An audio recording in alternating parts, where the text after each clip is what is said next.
नमस्कार शेतकरी बंधूंनो, मी ज्ञानेश्वर चिकणे. आज आहे 31 मे 2026. यावर्षी म्हणजे 2026ला मान्सून चिंताजनक राहील का? म्हणजे सरासरीपेक्षा खूप कमी किंवा दुष्काळी परिस्थिती 2015-16 सारखी दुष्काळी परिस्थिती, 2008 सारखी दुष्काळी परिस्थिती राहील का? तर एकंदरच या संदर्भामध्ये आपला अंदाज आहे.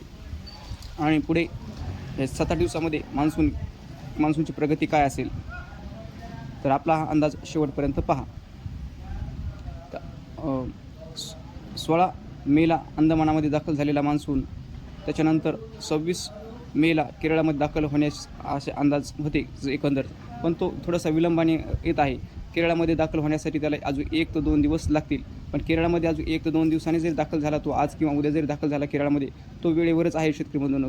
अजून मान्सून लांबलेला नाही आहे. पण मान्सूनची स्थिती जर पाहिली तर मान्सूनची स्थिती सध्या जरी कमकुवत जरी वाटत असली तर सुधारू शकते. असे अनेक वेळा झालेला आहे की मान्सून हा कमकुवत जरी दिसला तर नंतर तो पुढे कालामध्ये खूप मोठ्या प्रमाणामध्ये देखील पडू शकतो आणि पडलेला देखील आहे. त्याच्यामुळे चिंता करण्याची काही गरज नाही किंवा भासण्याची गरज नाही शेतकऱ्यांनो. आणि यावर्षी देखील मान्सून हा वेळेवरच येणार आहे. वेळेवरच म्हणजेच महाराष्ट्रामध्ये संपूर्ण महाराष्ट्र व्यापण्यासाठी जवळपास त्याला 20 जूनपर्यंत कालावधी लागत असतो संपूर्ण महाराष्ट्र व्यापण्याकरता.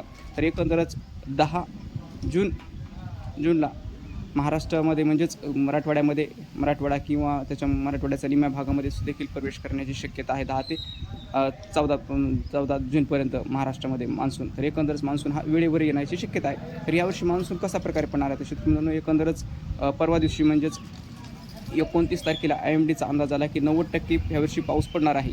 90%, त्याच्यामध्ये 5% कमी अधिक पडू शकतो असं त्यांचा अंदाज आहे. म्हणजे एकंदरच कमीत कमी 84-85पर्यंत जाऊ शकतो. जास्तीत जास्त तो 95-96पर्यंत, म्हणजे 95पर्यंत तरी जाऊ शकतो असा एक त्यांचा अंदाज आहे. म्हणजे एकंदरच त्यांचा अंदाज आहे की यावर्षी पाऊस कमी पडणार आहे. पण IMDने स्पष्ट केलं की आम्ही दुष्काळी परिस्थिती होणार का असं सांगत नाहीत.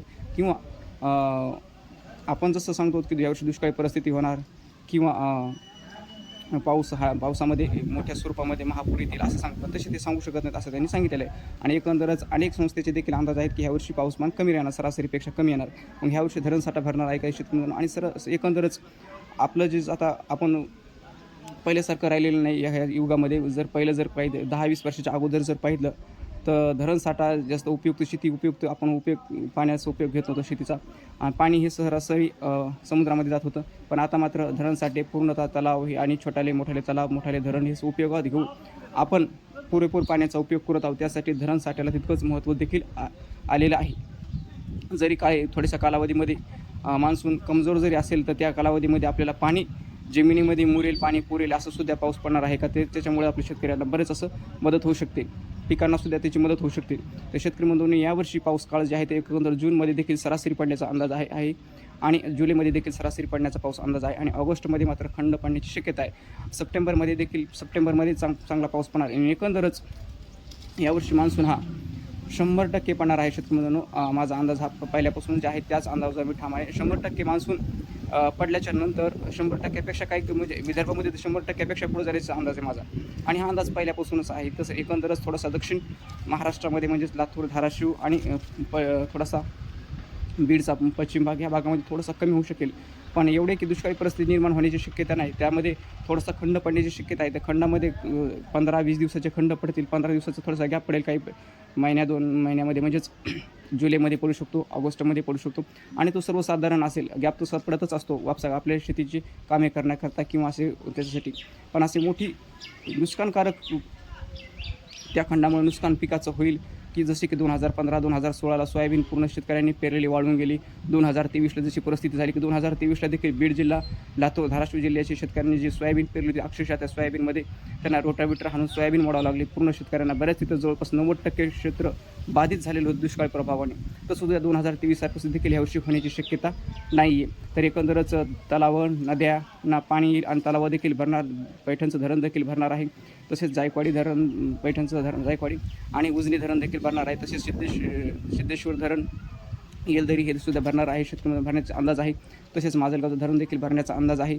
आणि एकंदरच जवळपास महाराष्ट्रामधील 95% धरणं भरतील असा अंदाज आहे माझा. एकंदर 95%. तर काही थोडेसे 4-5% धरणं हे भरण्याच्या ह्याच्यामध्ये राहतील, थोडंसं म्हणजे काटकसरीने भरतील. 95% धरण आणि पूर परिस्थिती देखील होणार, कमी वेळेमध्ये जास्त पाऊससुद्धा होणार, अतिवृष्टी देखील होणार यावर्षी. असं नाही की अतिवृष्टी होणार नाही, अतिवृष्टी देखील होणार, पूर परिस्थिती देखील ह्यावर्षी होणार आहे. त्यामुळे शेतकऱ्यांनी अशी कमी पाऊस म्हणून असे घाबरून जाऊ नये. पुढे तर तुम्ही पाहणारच आहोत की आपला अंदाज आणि पुढं तसा टाईम आहे आणि माझा जसा अंदाज आहे तसे प्रत्येकाचेच अंदाज असतात. शेवटी निसर्ग असतो, हा अंदाज म्हणून अंदाज म्हणूनच घ्या. पण एक अंदाज हा त्याच्यामध्ये एक अभ्यास करूनच केलेला अंदाज असतो. त्यामुळे तुम्ही जास्त घाबरू नका आणि वेळोवेळी अंदाज देखील ऐकत जा. तर हा जर आपला अंदाज आपल्या फेसबुक पेजला देखील तुम्ही फॉलो केले नसेल तर फॉलो करा आणि हवामान अंदाज माऊली चिकणे हवामान अंदाज यूट्यूब चॅनलला देखील तुम्ही सबस्क्राईब केली नसेल तर सबस्क्राईब करा. धन्यवाद.